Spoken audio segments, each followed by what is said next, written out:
சமுதாயமும் அவருடையதான ஆவிக்குரிய வாழ்வும் அவருடைய பொருளாதார வாழ்வும் அவருடைய சமூக வாழ்வும் சீரழிந்து சின்னாபின்னமாய் போனது. வேண்டாம், கர்த்தரை நோக்கி திரும்புங்கள், திரும்புங்கள், கர்த்தருடைய வசனத்துக்கு நேராக திரும்புங்கள், உங்களை நீங்களே சுத்திகரித்துக் கொள்ளுங்கள்.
கர்த்தருடைய நாமத்திற்கு மகிமை உண்டாவதாக. 2 ராஜாக்கள் 21.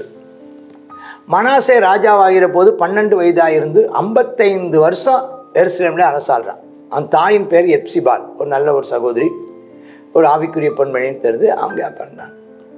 அதாவது எதுக்காக இந்த பேர் சொல்லப்பட்டிருக்குன்னா, நல்ல தாய்க்கு பிறந்தவனும் கெட்டு போயிருக்கிறான், கெட்ட தாய்க்கு பிறந்தவனும் நல்லா இருந்திருக்கிறான். அதனால் நம்ம தாயை தான் முக்கியப்படுத்தினாலும் இங்கே பாருங்கள், அவன் நல்ல தாய் அவனுக்கு. யாருக்கு? மனாசேக்கு. அவன் நல்ல தகப்பன் அவனுக்கு. ஆனால் 12 வயசு. அப்போ என்னாச்சு?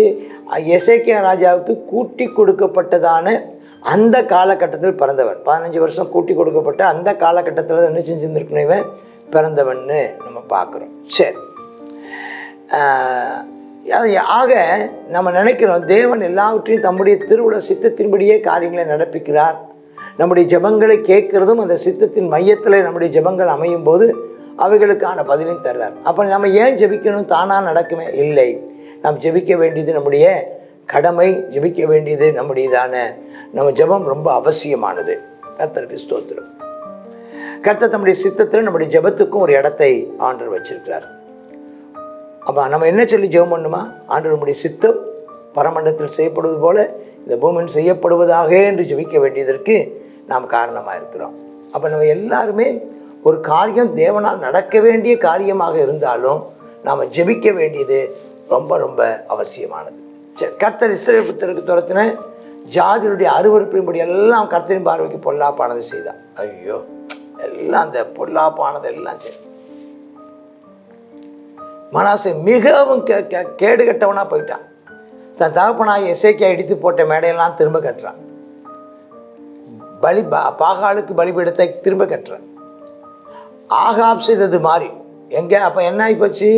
அப்போ இஸ்ரவேல் சாம்ராஜ்யம் இருந்ததுனா பாகால் வழிபாட்டில் உள்ள சில பிரபுக்கள் இங்கே இருந்து அவங்க கெடுத்த கெடுவை ஆகாப் விக்கிரத்தோப்பு உண்டாக்கினான். வானத்தின் சேனலை பணிந்து கொண்டான். எருசலேமிலே நாமும் விளங்க பண்ணுவேன் என்று கர்த்தர் சொல்லியிருந்தார். கர்த்தருடைய ஆலயத்தில் அவன் புதுசாக வேறு பலிபீடங்களை கட்டினான். அவங்க தாத்தா கட்டின பலிபீடம் போக இன்னும் நிறைய பலிபீடங்களை கட்டினான். கர்த்தருடைய ஆலயத்தின் 2 பிரகாரங்களையும் வானத்தின் சேனைகளுக்கெல்லாம் பலிபீடத்தை கட்டினான். தன்னுடைய சொந்த மகனையே தீமதிக்க பண்ணான். நாள் பார்த்தான், நிமித்தம் பார்த்தான், அஞ்சனம் பார்த்தான், குறி சொன்னான். கர்த்தருக்கு கோபம் உண்டாக பொல்லா பார்வைக்கு பொல்லாப்பானதை மிகுதியாக செய்தான். இந்த ஆலயத்திலும் இந்த இஸ்ரவேலின் சகல கோத்திரங்களையும் தெரிந்து கொண்ட எருசலேமிலும் என் நாமத்தை என்றென்றைக்கும் விளங்க பண்ணுவேன் என்று கர்த்தர் தாவீதோடும் அவன் குமாரோடும் குமாரனாகி சாலமோனோடும் சொல்லிய குறித்து ஆலயத்தில் அவன் பண்ண தோப்பு விக்கிரத்தை வச்சு ஆலயத்துக்குள்ளே கொண்டு வந்துட்டான். தாத்தா கெடுத்த கேட விட அவ்வளவு தாத்தா பண்ண வேலையெல்லாம் மறுபடியும் சுத்திகரித்தான் எசேக்கியா ராஜா. எசேக்கியா ராஜா சுத்திகரித்ததெல்லாம் கெடுத்து போட்டு இவன் பயங்கர விக்கிரக ஆராதனையும் பயங்கர வேசித்தனங்களும் உபச்சாரங்களும் அஞ்சனம் பார்க்குறவங்களும் குறி சொல்கிறவங்களும் நாள் பார்க்குறவங்களும் தீ மிதிக்கிறவங்களும் ஐயோ எல்லாம் செஞ்சாங்க. அப்போ ஆண்டவர் சொன்னார், நீங்கள் வார்த்தையின்படி நடந்தால் ஜாக்கிரதையாக இருந்தால் நான் உங்களை இந்த இடத்துல குடியிருக்க பண்ணுவேன், அலைந்து திணிப்பதில்லை அப்படின்னா. ஆனால் இவங்க எல்லாம் கேட்காத போய் அழித்து பொல்லாததை பார்க்கிற அதிகமாக செய்ய மனாசே அவன் செஞ்சது மட்டும் இல்லை, மற்றவங்களை ஏவி விட்டானா. நான் கொடுமை பாருங்கள் பயங்கரம். அவன் செஞ்சான தப்புகளை பற்றி பாருங்கள். கர்த்தர் தீர்க்கதரிசிகளாகிய தம்முடைய ஊழியக்காரரை கொண்டு உரைத்தது. யூதாவின் ராஜாவாய் மனாசே தனக்கு முன்னிருந்த எமோரியர் செய்த எல்லாரையும் பார்க்கிறோம் கேடாக, எமோரியர் செய்ததை விட கேடாக அருவருப்பை செய்தான். நரகலான விக்கிரங்களால் யூதாவை பாவம் செய்ய பண்ணான். அப்போ சொல்கிறாங்க, இஸ்ரவேலின் தேவனாய கர்த்தர் சொல்கிறது என்னவென்றால், தீர்க்கதரிசி சொல்கிறாங்க, இதோ கேட்கப்படுற யாவுடைய 2 காதிலும் துணித்து கொண்டிருக்கும்படியான பொல்லாப்பை நான் எருசலேம் மேலும் யூதா மேலும் வர பண்ணுவேன். இதே வார்த்தை தான் ஏலி காலத்தில் ஜனங்கள் மிகவும் கெட்டு போயிருந்த காலத்தில் ஏலியுடைய மகன் பினகாசும் ஒப்பினியும் அவர்களும் மிகவும் கேவலமாய் நடந்து தேவனுடைய நாமத்தை அசட்டை பண்ணி அலட்சியம் பண்ண காலத்தில் சாமுவேல் என்று பிள்ளையாண்டான்ட்ட கர்த்தர் பேசினது போல இங்கேயும் கர்த்தர் பேசுகிறார். சொல்றார், ஆண்டு என்ன செய்வாரான், சமாரியாவின் மேலும் எருசலேம் மேலும் சமாரியாவின் மேலும் மட்ட நூலையும் ஆகாப் வீட்டின் தூக்கு நூலையும் பிடிப்பாராம். ஆகாப்புக்கு நடந்தது மாதிரி ஒரு தாளந்தை, அதாவது சாப்பிட்டு முடித்த உடனே தாளந்துன்னு அந்த தட்டை துடைத்து கழுவி வைக்கிற மாதிரி ஆண்டு எருசலேமை கழுவி தொடச்சிருவேங்கிறார். அல்லேலூயா, என்ன ஒரு கொடுமை இல்லை, தொடச்சிருவார். ஜாக்கிரதையாக இருப்போம். சாப்பிட்டு முடித்த தட்டை எப்படி கழுவுவோம், துடைக்கிறது எப்படி தருவோம், சுத்தமாக துடைச்சிடும், ஒன்றும் இருக்காது. அதே மாதிரி எருசலேமில் ஒரு கட்டடமும் இருக்காது, ஒரு ஆலயமும் இருக்காது, ஒரு வீடும் இருக்காது, ஒரு அரண்மனையும் இருக்காது, தொடச்சி போட்டுருவார்.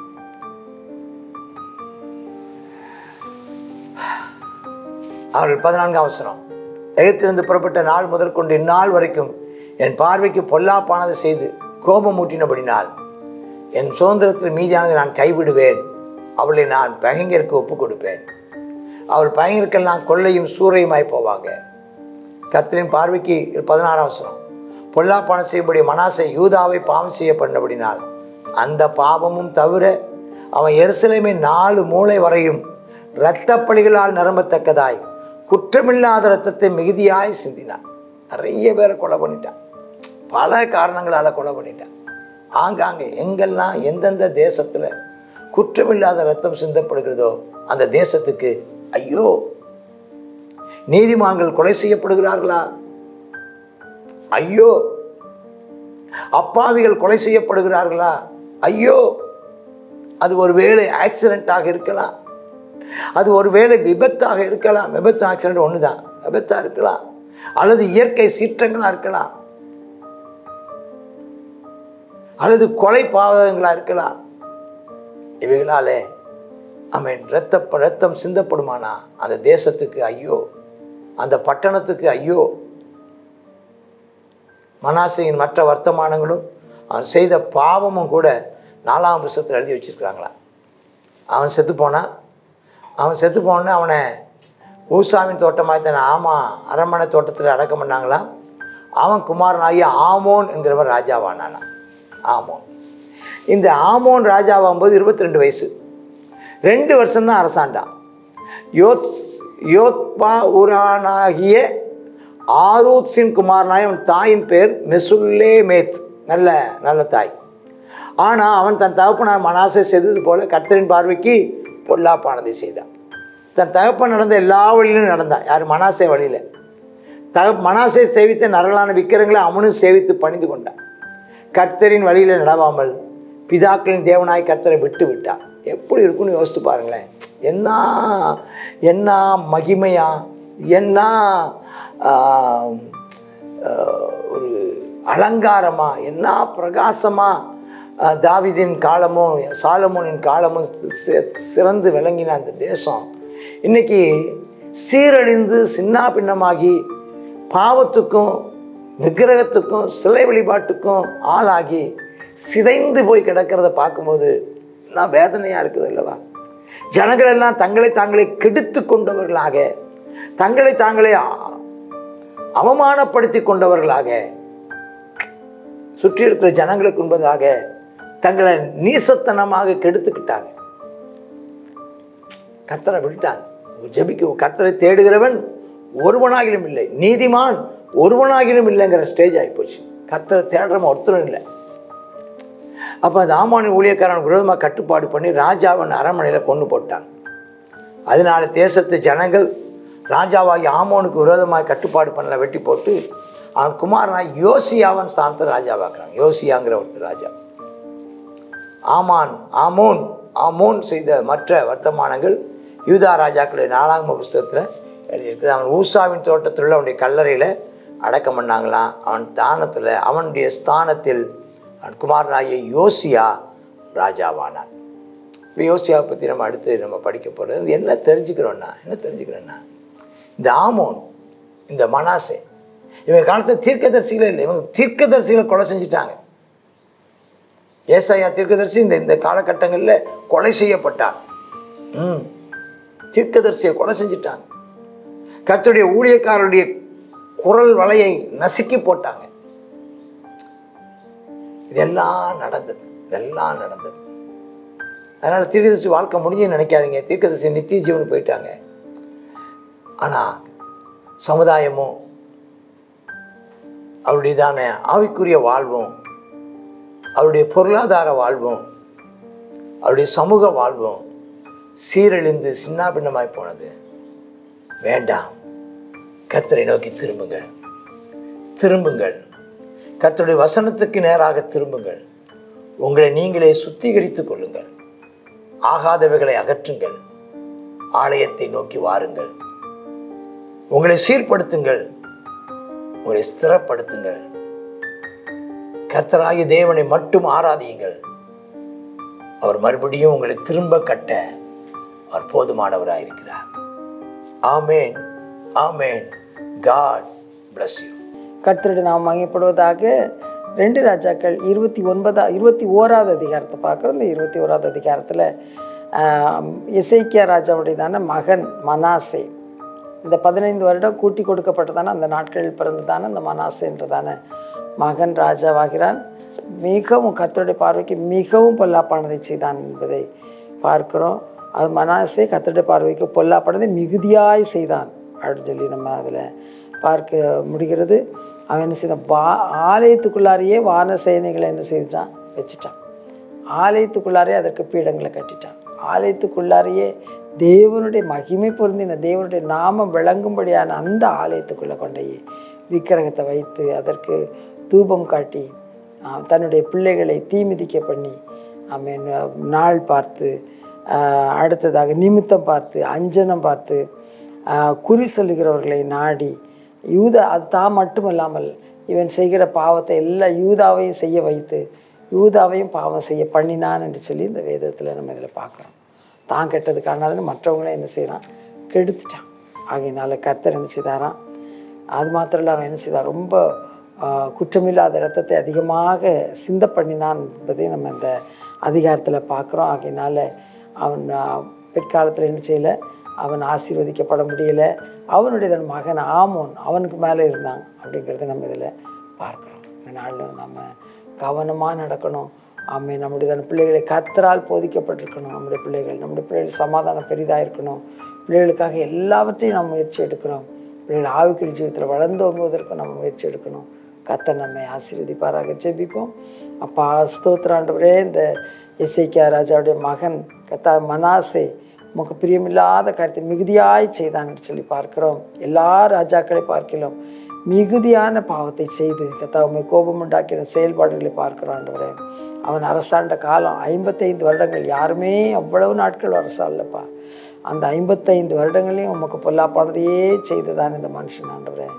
அப்பா, ஸ்தோத்திரம் ஆண்டவரே. ஆமேன். அப்பா, நீர் அப்பா ஸ்தோத்திரப்பா. ஆமேன். இந்த நாட்களில் நாங்கள் உமக்கு பயந்து உடைய வழிகளில் நடக்க எங்களுக்கு கிருபை தாரும் ஆண்டவரே. அவனுடைய தான மகன் ஆமோன் அவனை காட்டிலும் கேடாய் நடந்தான்ங்கிறத நாங்கள் பார்க்குறோமேப்பா.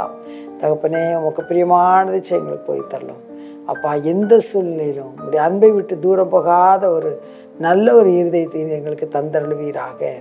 ஆவியானவரே, உமக்கு பயந்து உடைய வழிகளில் நடக்க உடைய கிருபைக்கு காத்திருக்க பண்ண வேண்டும் என்று சொல்லி ஜெபிக்கிறோம். இயேசுவின் நாமத்தில் ஜெபிக்கிறோம் எங்கள் நல்ல பிதாவே. ஆமேன். ஆமேன்.